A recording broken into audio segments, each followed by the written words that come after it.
O Supremo Tribunal deve sim ser celebrado enquanto uma instituição republicana longeva dedicada à guarda da Constituição. Mas parabenizar o tribunal, como eu estou fazendo agora, não significa aplaudir seus ministros e tampouco endossar suas decisões judiciais. De forma análoga, ofender a sensibilidade de uma autoridade pública não é o mesmo que atacar a instituição a qual ela pertence. Mas, numa demonstração clara de intolerância a críticas, o STF transformou bravatas e injúrias em crime de Estado, lançando mão de censura e de mandados de prisão para calar os seus detratores.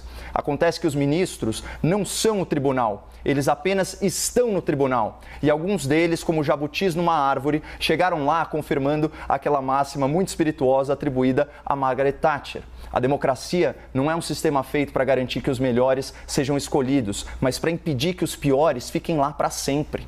O problema é que no caso do STF, os piores podem ficar lá por muito tempo. O senhor Gilmar Mendes, por exemplo, só terá sua aposentadoria compulsória em 2030.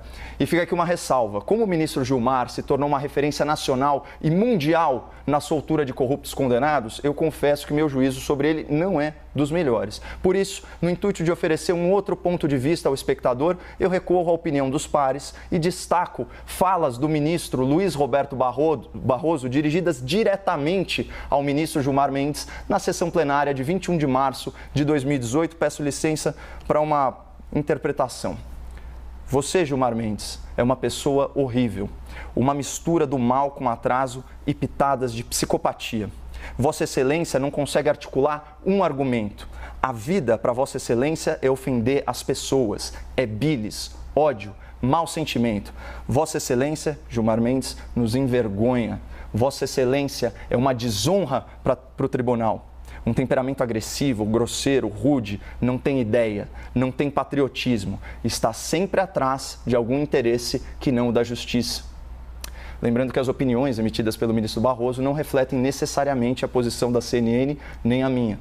Mas a julgar por esse franco desabafo do ministro, nós podemos inferir que o Supremo Tribunal Federal não é mais um ambiente de excelência, mas sim um ambiente das excelências. E por sinal, esse pronome, Vossa Excelência, tornou-se uma mera formalidade de tratamento que não reflete a envergadura moral, muito menos brilhantismo intelectual. Quais as obras jurídicas de relevo produzidas pelo senhor Cássio Nunes? Qual que é o resultado das tentativas do senhor Dias Toffoli em ingressar na magistratura por concurso público?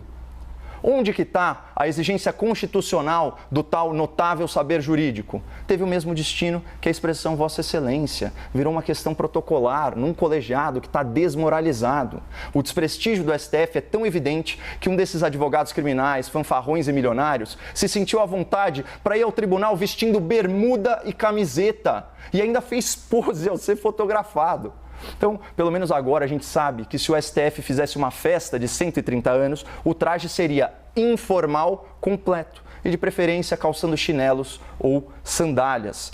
O atual presidente do tribunal, o ministro Luiz Fux, ele publicou uma nota sobre o aniversário da corte, afirmando que o tribunal é um vetor positivo de segurança jurídica e de proteção das liberdades humanas e garantias fundamentais. De que tribunal o senhor está falando, ministro? Segurança jurídica? Desde 2009, o STF mudou 3 vezes de opinião sobre a prisão após julgamento de segunda instância. E o atual entendimento só faz estimular a impunidade.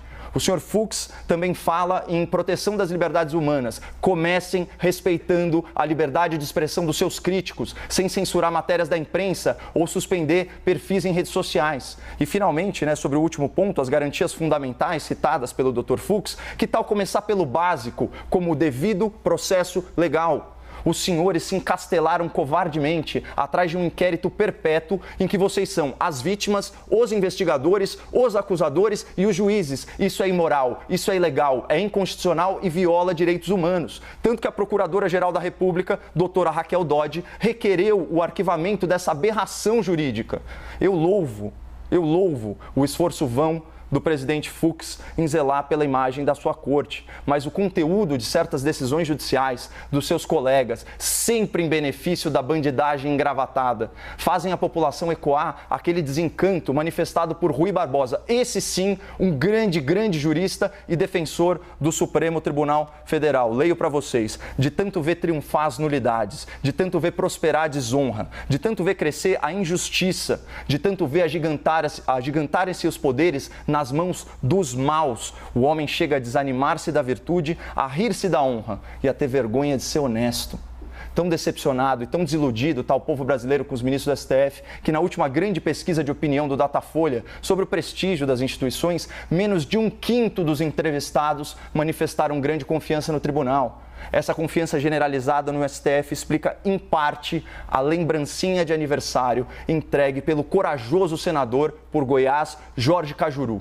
O senhor Cajuru protocolou um fundamentado pedido de impeachment em desfavor do ministro Alexandre de Moraes. A petição, que é apoiada em jurisprudência do próprio STF, denuncia o senhor Alexandre pela prática de crimes de responsabilidade tipificados na Lei Federal 1079, artigo 6º, incisos 2 e 3, que eu leio para o espectador. São crimes de responsabilidade usar de violência ou ameaça contra algum representante para afastá-lo da Câmara a que pertença ou para coagi-lo no modo de exercer o seu mandato. E também é crime de responsabilidade violar as imunidades asseguradas aos membros do Congresso Nacional. Então, com perdão do trocadilho, é flagrante que a prisão ilegal de um parlamentar por crime de opinião, seguida da censura, das suas contas nas redes sociais, se enquadra à perfeição nessas hipóteses legais. E por mais injurioso, por mais difamatório que seja o discurso de um político, por mais que ele mereça sim ser punido pela sua quebra de decoro, nada justifica o atropelo da Constituição, muito menos por um ministro do Supremo Tribunal Federal.